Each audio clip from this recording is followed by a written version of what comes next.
En este momento abrimos un espacio de preguntas y respuestas de los asistentes. No sé si alguien tuviera algún cuestionamiento para el autor. De ese lado, adelante. Gracias, buenas tardes. Mi nombre es Héctor Sánchez, servidor. Felicidades, doctor, por su obra. Creo que es claro que hay muchas similitudes en cuanto a la organización de las administraciones públicas y las privadas, pero mi duda básicamente recaería en cuanto a las diferencias que probablemente todavía existan o sigan existiendo, y sobre todo en el tema de responsabilidades, que es donde siento yo que se marcan muy bien las diferencias entre lo privado y lo administrativo en el caso de los gobiernos. Gracias. Vamos a dar una serie de 3 preguntas y posteriormente ya sea el autor o el comentarista darán respuesta a estas preguntas. ¿Alguien más? Si nos pudieran indicar con su mano arriba.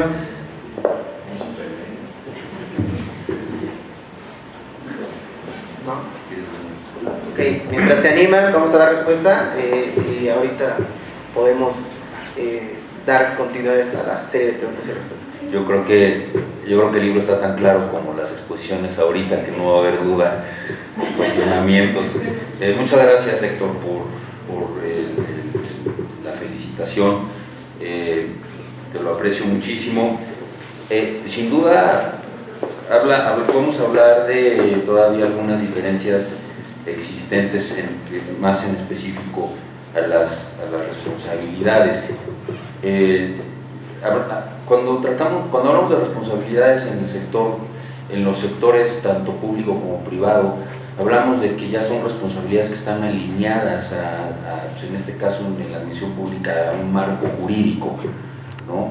Son responsabilidades que están estipuladas en la ley, ¿no? La administración pública no actúa si no está configurada en la ley. Yo creo que la ley es ciertamente es un trabajo de investigación, hay muchos todavía cuestionamientos en relación a la ley, pero hay orden, ¿no? Y hay procesos que están alineados, hay procedimientos que están alineados, hay muchas consideraciones institucionales que están consideradas en la ley y por lo tanto las responsabilidades. Quizás si hablamos de diferencias entre el sector público y el sector privado, pues esa es la ley, ¿no? Aunque, digo de manera relativa, aunque también ya las organizaciones privadas, hablando de responsabilidades internas, pues también aluden a marcos legales, ¿no? Desde un manual de procedimientos, un manual de organización, hasta el propio contrato, ¿no? que un empleado tiene que firmar cuando entra a una institución, y que al término de una relación laboral también hay consecuencias jurídicas y que hay responsabilidades que debo de cumplir desde fiscales, ¿no? Hasta sociales. Entonces yo creo que si tuviéramos que decir que hay diferencia en las responsabilidades, pudiéramos hablar que sería la ley, ¿no? Sería el marco jurídico en el cual la administración pública está enmarcada, a comparación de un sector privado. Quizá un gerente de recursos humanos de Coca-Cola, pues no está regulado por la ley de responsabilidades, ¿no? Pero sí está regulado quizá a un reglamento que en dado caso de un conflicto, pues hay repercusiones legales. Entonces yo quisiera como que alinear que las responsabilidades también están dentro de la teoría de la organización, ¿no? La teoría de la organización tiene métodos, tiene corrientes, tiene principios que están alineados a la propia teoría, y que sí hay ciertas ramas de la teoría de la organización que podemos abordar en diferentes temas: clima organizacional, comportamiento organizacional, conducta organizacional, que todo eso también impacta en los sectores públicos, ¿no? Es algo que se ve mucho, este tema del clima organizacional, en cuestiones privadas, ¿no? Incluso ya también empresas privadas están haciendo todo lo que necesitan para que el trabajador esté contento, ¿no? Y les dan su media hora de siesta, ¿no? Y los viernes solamente trabajan en su casa, el famoso home office. ¿Y por qué? Porque ya estamos en un mundo de estrés, ¿no? Y eso es lo que las organizaciones privadas están ahorita pugnando.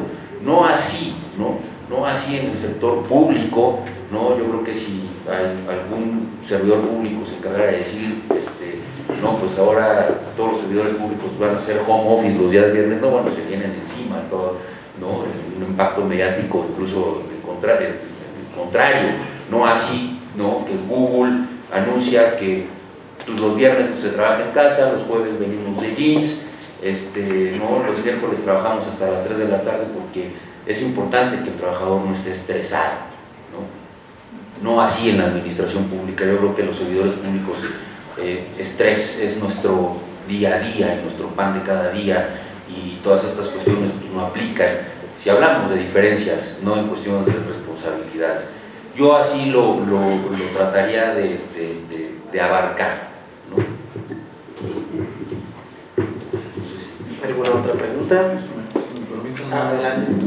vamos a hacer un comentario muy breve. Me parece que el solo hecho de mencionar esta pregunta habla de una sociedad empoderada que además se ha hecho mucho más consciente de los mecanismos que están a su disposición. Hoy los administradores públicos estamos completamente vigilados, tanto como los gobiernos, y me parece que eso nos lleva a un ámbito de administrar con mucho mayor cuidado los recursos públicos. Y vaya, en este sentido, si ustedes se dan una vuelta por cualquier institución pública, van a ver que el principal coco actualmente son las consultas que se hacen mediante mecanismos de transparencia, no sé, mediante derechos humanos, y esto nos habla justamente de un empoderamiento de la sociedad, y es precisamente parte de lo que yo aludía en mi intervención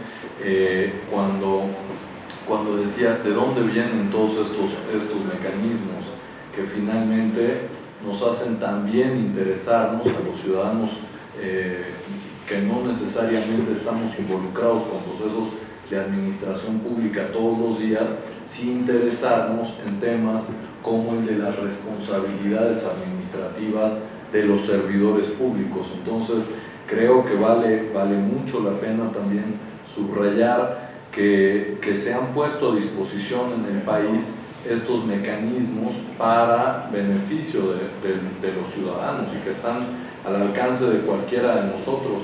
Ahora ya no le basta a un ciudadano una respuesta negativa de una autoridad gubernamental. Ahora muchas veces también los medios de comunicación y demás hacen uso de los mecanismos de transparencia y de rendición de cuentas para inquirir o para hacer que las autoridades públicas rindan cuentas. En ese sentido yo subrayo el tema del empoderamiento también de los ciudadanos y que los hace también tener una interacción mucho más continua con los poderes públicos.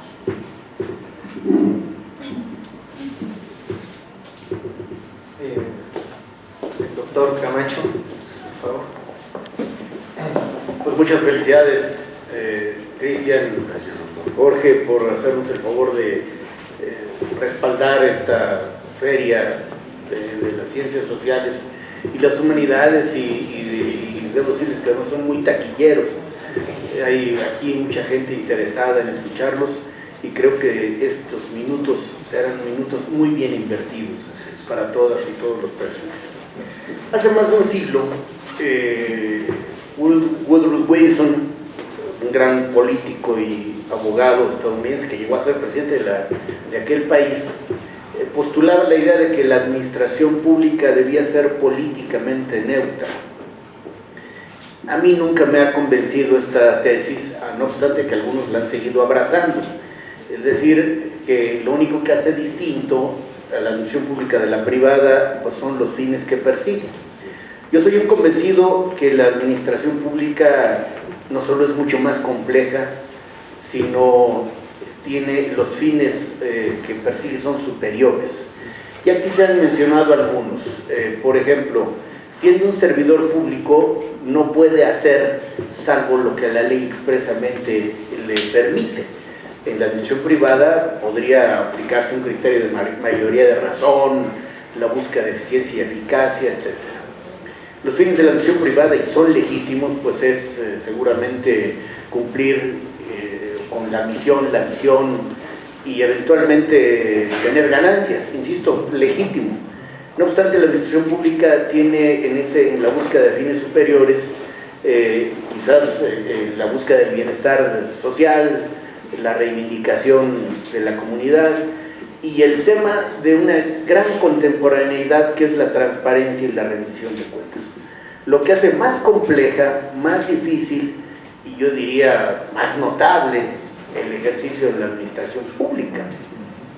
Por eso me parece que compartiendo algunos de los principios que me llaman la atención, porque la teoría de la organización se puede aplicar perfectamente a ambos tipos de administración, casi diría en esencia, pero en la búsqueda de los fines yo reivindico y me enorgullece ser parte de una cauda de personas que han abrazado la administración pública, no como una profesión que no lo es, sino como una vocación, que es una manera de servirle a la comunidad. Por eso a mí todo lo que signifique la mejoría de la administración pública me parece adecuado, pertinente, y le tengo un profundo respeto, reconocimiento y gratitud a los que trabajan desde posiciones modestas hasta algunas más complejas, que se preocupan no por cumplir un horario, por acatar un manual de organización, un reglamento interior, sino por satisfacer las necesidades de una comunidad cada vez más compleja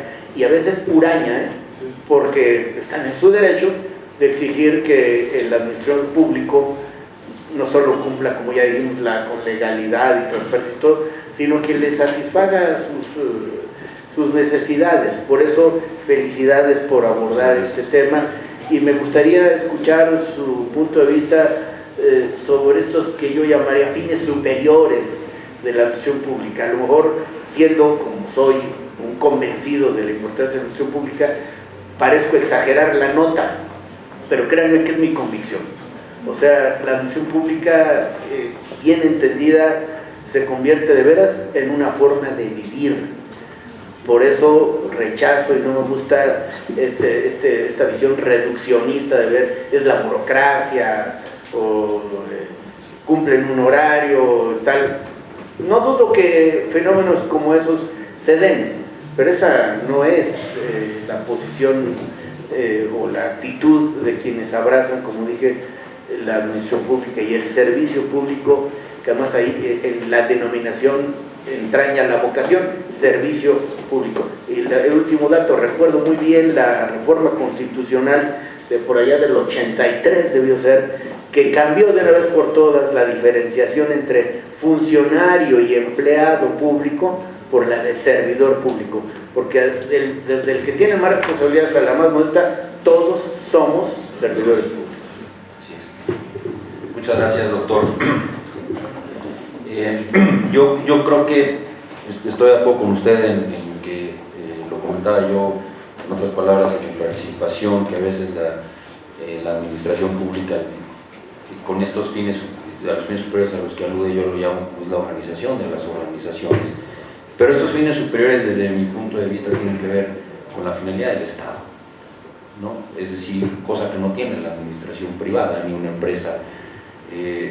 Los que hemos tenido la oportunidad de estudiar la teoría general del Estado, teoría del Estado, y que ese estudio que se hace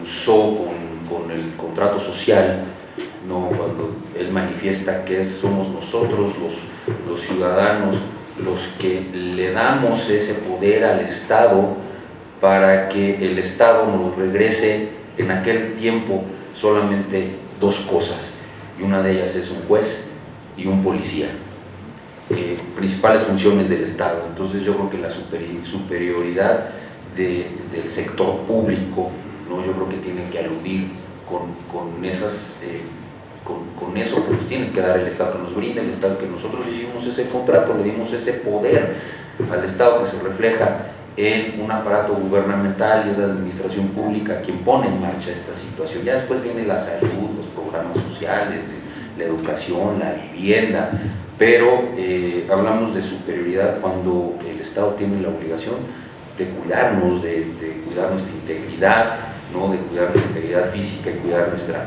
integridad patrimonial. Y sí, es verdad cumplir con esto, más aparte de todo lo que se ha sumado, ¿no? De que ya no es suficiente con un policía, ya no es suficiente con un juez, sino que también la salud y también la vivienda y también mejores calles y también mejor alumbrado, etc. Pues bueno, todo eso va generando un entramado que le va dando superioridad a la administración pública por mucho sobre la administración privada, como ya lo decía usted, que la administración privada, pues el beneficio que persigue, pues sí, es lucrativo, ¿no? Pero válido, quizá también legítimo, si no existirían las políticas económicas, no tendríamos principios, pero obviamente es el Estado, a través del servidor público que día a día tiene que ver cómo le hace, ¿no? Para que pues, todos estos fines se cumplan. Muchas gracias. Muchas gracias. Yo quisiera destacar además la oportunidad de todos quienes estamos aquí de tener finalmente pues, una experiencia acumulada muy importante de una persona que ha estado finalmente en cargos del primerísimo nivel en la administración pública y en diferentes órganos del Estado. Y creo que para los jóvenes y para muchos de nosotros es muy enriquecedor también abrevar de esta experiencia que se plantea en una pregunta que aparenta ser sencilla, pero que tiene una construcción muy compleja detrás. Y a mí me gusta mucho poner precisamente el tema de los fines superiores del Estado, del gobierno, en términos de los federalistas que iniciaron con la noción moderna de la República, los federalistas de Estados Unidos, que son los ganadores de un debate entre federalistas y antifederalistas en 1787 a 1789 en Estados Unidos, que tenían el máximo propósito, que de hecho está inscrito en la Constitución de Estados Unidos de América, la búsqueda de la felicidad. Y ahí me parece que se entraña precisamente el objetivo de toda la administración pública, el buscar un valor colectivo, un fin colectivo. Y ahí también se entraña la propia responsabilidad de los funcionarios públicos. ¿Por qué? Porque solamente la gente considerada de altos valores, primero era considerada ciudadano, los únicos que tenían derecho a elegir a las autoridades eran los terratenientes y los blancos. Era otro contexto, desde luego, pero si vamos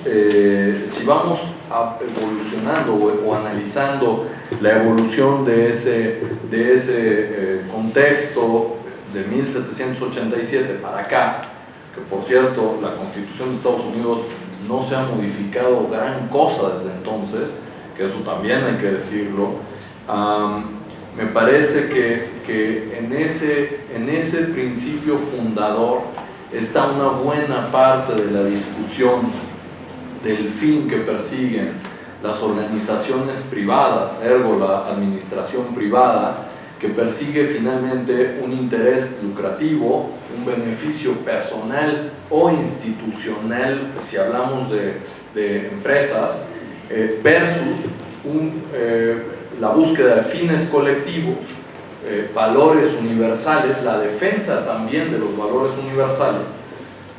Desde lo privado, desde luego que se hace, uno de los principales valores que se defiende desde lo privado es la libertad, ¿no? Que es muy interesante. Hay una discusión de Fordismo, Taylorismo, etcétera, de los inicios de la producción en masa, en donde se defendían precisamente los valores individuales y se discutió también el tema de los valores colectivos. Para un administrador público, la mayor preocupación es vigilar el uso adecuado de los recursos públicos, porque no es lo mismo que una empresa se vaya a la quiebra a que un país caiga en una crisis profunda económica, por ejemplo. Y en ese sentido comparto absolutamente el interés, pero también la inquietud por esta defensa y esta reivindicación de los fines superiores cuando uno habla del oficio de la administración pública, y también me parece que sobre todo los jóvenes que tienen que ser muy críticos contra todos los lugares comunes que se escuchan hoy en día. Tenemos a una nueva clase política también que hizo una irrupción pues bastante centellante, por decirlo de alguna manera, en la escena pública, y que finalmente tiene un discurso que parece totalmente antiburócrata. Y no es que estén renunciando a la administración pública ni a la defensa, supongo, de los bienes públicos o bienes universales. Entonces, seamos críticos, abramos los ojos, leamos e indaguemos también. Yo creo que esa es parte del oficio que estamos nosotros tratando de incitar en cada uno de ustedes. Si hay alguna otra pregunta.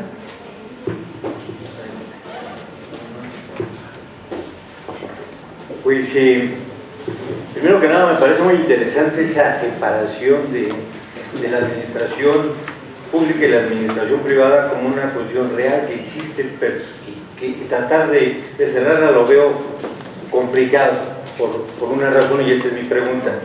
A ver, de alguna manera la administración privada, al buscar una condición específica de la ganancia y las cuestiones de mantenerse en el mercado, incorporan, pero a una velocidad increíble, las situaciones tecnológicas y nuevos conocimientos, mientras que la administración pública, y soy una persona convencida de que hay que trabajar en la administración pública buscando esos bienes, esos fines superiores, estoy convencido y he trabajado gran parte de mi vida en eso, pero hay una cuestión de la realidad concreta. Hay una modificación del tipo de bienes y condiciones que se generan permanentemente, tanto desde la administración pública o privada, ya sea la educación, sea la salud, sea etcétera.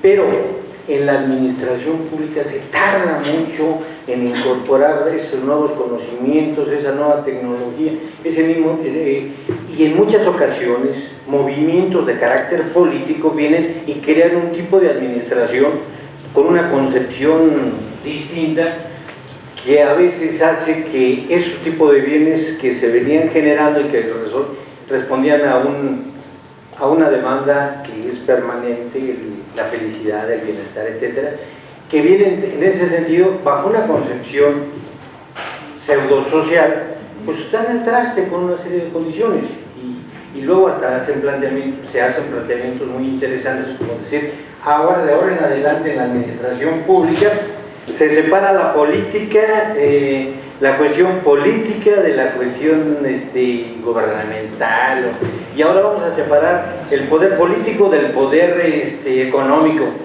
y situaciones de esa naturaleza que digo, bueno, ¿cómo lo ven ustedes como una cuestión de realidad? Primera, aun cuando lo digamos, va a seguir separada la cuestión de la administración privada de la administración pública, porque como se comentaba, los fines son diferentes, y la otra, como yo lo veo, es porque la velocidad a la que se pueden incorporar esos conocimientos y esos nuevos avances tecnológicos que provocan la creación de bienes de una manera distinta, y hablamos de los bienes informacionales como una situación en donde pues, a veces en el sector público nos va a llevar algún tiempo incorporarlos, y cómo lo hacemos para que esto cotidianamente se vea reflejado en el bienestar de la sociedad. Esa sería la pregunta específica. Muchas gracias.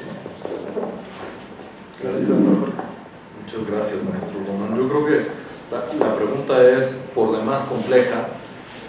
Me parece que se plantea desde las entrañas de todo lo que venimos conversando. Yo pienso que efectivamente los procesos en la administración privada suelen ser mucho más sencillos.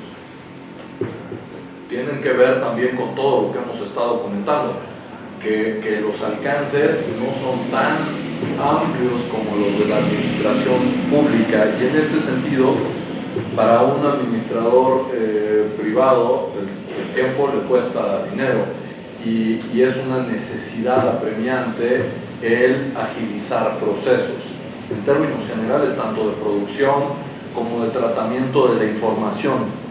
Y desde luego la tecnología ha sido un motor fundamental para toda la industria, y la industria está asociada también en buena medida pues, con la administración privada. Y yo creo que parte de las asignaturas pendientes que tiene la administración pública, en particular en México, porque también países que tienen resueltos temas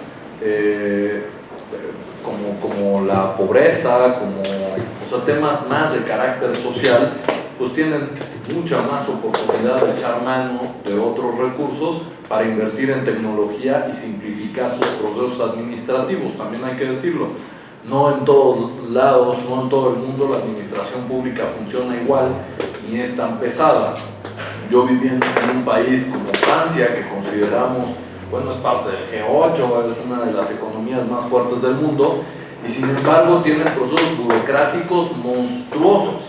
Si uno pensara que solamente en México la burocracia es una pesadilla, yo me las vi negras con la burocracia francesa, porque estamos hablando de procesos como cualquier ciudadano, y a la vez vi otros procesos que eran mucho más simplificados, en donde se habían incorporado tecnologías, pero también lo veo aquí. Si ustedes se paran en una oficina del SAT, el SAT es una de las instancias e instituciones de la administración pública que han modernizado sus procesos.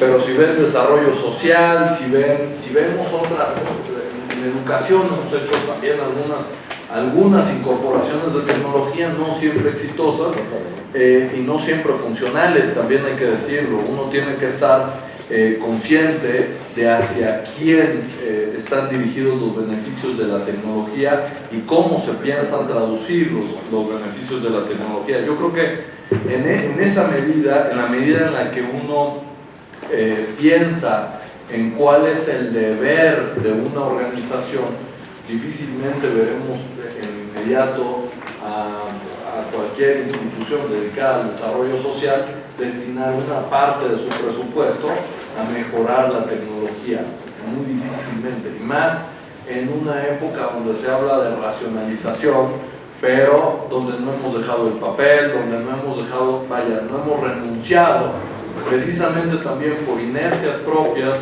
del desarrollo de la administración, no hemos dejado algunas de las viejas prácticas. Entonces, sí, es una asignatura pendiente. Yo lo pondría en términos de rentabilidad también, ¿no? La rentabilidad es un motor de cambio, sin duda, presente permanentemente en el sector privado y no así en el sector público. Muchas gracias, maestro.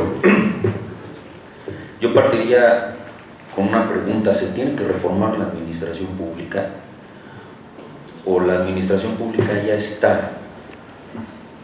Es un poco cuando hablamos de reforma del Estado. El Estado es un ente que ya está perfectamente bien constituido con sus elementos, y la administración pública igual. Yo creo que no sé si debamos de abordar estos conceptos de reforma del Estado, reforma administrativa, ¿no? O si solamente nos tenemos que enfocar a reformas procedimentales o procesales. Yo creo que el tener nuevos conocimientos, la aplicación de las nuevas tecnologías, pues no es responsabilidad de la administración pública, sino es responsabilidad de quién está en la administración pública, quiénes son los tomadores de las decisiones. Yo estoy en un área en donde tengo que siempre me he cuestionado, y por ejemplo, yo digo, ¿por qué el OSFEN se tarda 6 meses en hacerte llegar las observaciones al ejercicio programático presupuestal? No lo sé. No sé por qué esa evaluación se hace todavía con un dedal y los auditores están revisando, aprueban con su lapicito, ¿no? Cuando bien se pudieran aplicar tecnologías de la información. Entonces, salen, por ejemplo, los presidentes municipales y les siguen llegando observaciones, ¿no? Después de un año, después de 2 años, y por eso no los liberan hasta dentro de 10 años, porque siguen, y luego los que entran, pues les dicen, es que tienes que firmar lo del año pasado. Oye, pero pues es que yo ni siquiera estaba en ejercicio de mis funciones, esto yo no lo hice, ¿por qué lo tengo que firmar? No, pues ni modo, pues así es, ¿no? Tienes que asumir, recibir y asumir las consecuencias, ¿no? Y tendrás que solventar las observaciones. Es un ejemplo con el que yo digo, o sea, yo no sé por qué el OSFEM, ¿no? Teniendo todas las capacidades, no incorpora nuevos conocimientos, nuevas tecnologías, en donde yo creo que el control y seguimiento programático presupuestal se puede hacer al día, ¿no? Y cualquier inconsistencia pues pudiera alertar al auditor y llamar a cuentas al servidor público responsable de ese procedimiento administrativo. Yo creo que no es una responsabilidad atribuible específica a la administración pública. La administración pública ahí está, ahí es perfecta, es una organización que funciona como tal, ¿no? Yo creo que el reto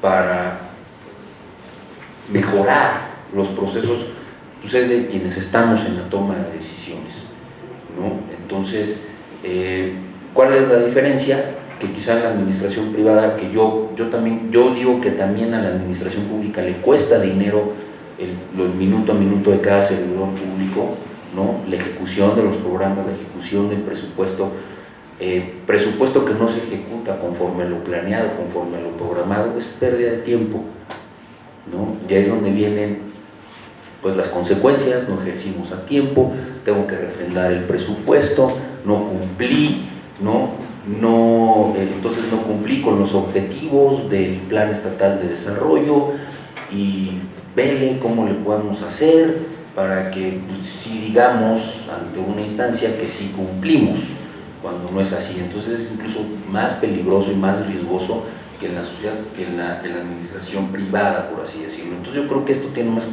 más que ver con el tomador de decisiones. Yo creo que la reforma tiene que estar enfocada ahí, ¿no? A esa voluntad de la que yo hablaba. Insisto, ¿por qué? Yo siempre pongo ejemplos, ¿por qué tengo que estar yo solventando observaciones después de 8 meses y a destiempo, ¿no? Y me llega por parte del auditor una tesina con todos los hallazgos, ¿no? Y que no acabamos. Entonces yo creo que es más que nada, la reforma tendrá que ir en ese sentido. Agradecemos al nombre de Colegio Mexiquense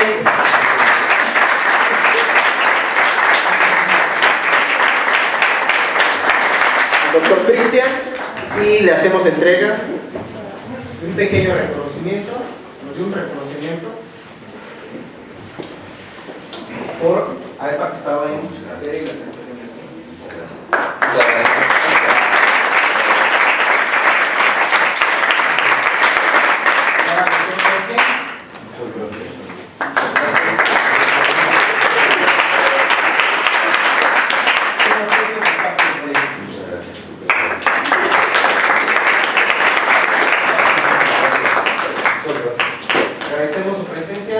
Muchas gracias.